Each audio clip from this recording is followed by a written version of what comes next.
All right, buddy, hold up for a sec, because what I'm about to show you might flip your whole money mindset upside down, no cap.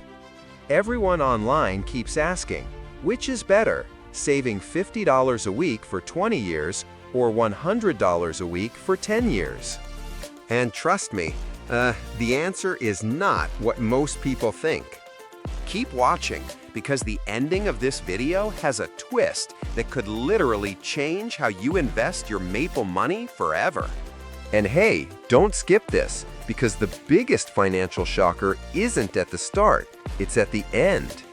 In fact, after the first minute, I'm going to reveal a trick that most Canadian investors have no clue about, eh? So here's the deal, folks. In personal finance and wealth building, people love to compare simple saving plans. But in real life, compound interest behaves differently.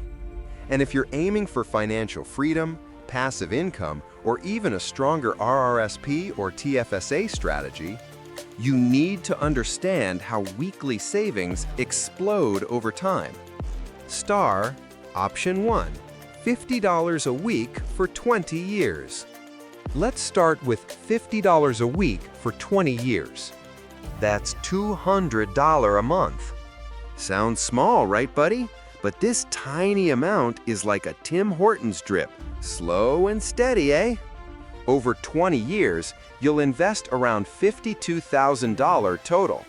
But here's where the real Canadian magic kicks in: compound interest.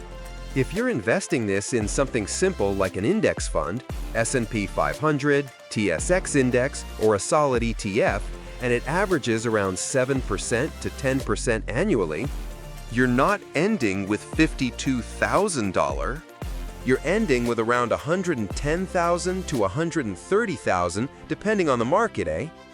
But buddy, don't go anywhere yet, because Plan #2 looks bigger at first, but the shocker at the end will blow your mind. Seriously, hang tight. This is the part that most people skip and regret. Star Option 2, $100 a week for 10 years. Now let's talk about dropping $100 a week for 10 years. That's $400 a month, double the money.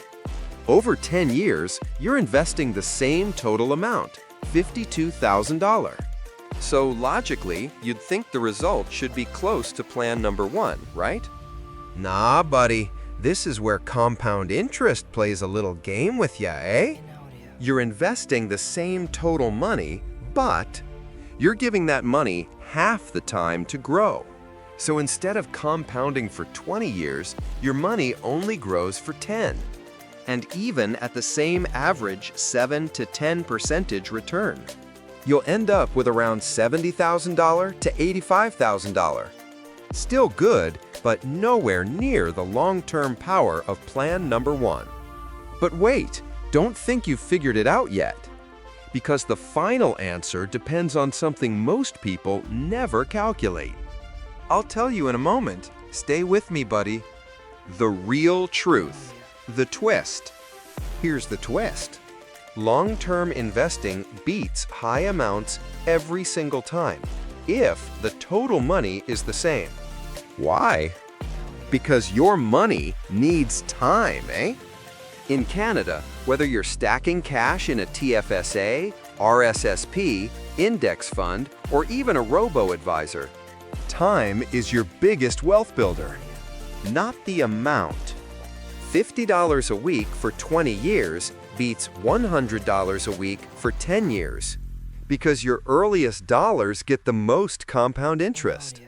Your first dollar grows for 20 years in Plan #1. But only 10 years in Plan #2. That's the whole maple syrup secret, buddy. So if you want to build real wealth, don't chase the biggest amount. Chase the longest runway. Start today, even if it's small, because long-term investing, passive income, and financial freedom all start with consistency, eh? And hey, I told you the twist was at the end, right? Now you know. Time beats money every single time. If you want more Canadian-style financial tips, saving hacks, and investment breakdowns, hit that like button, subscribe, and drop a in the comments if you learned something today. See you in the next one, buddy!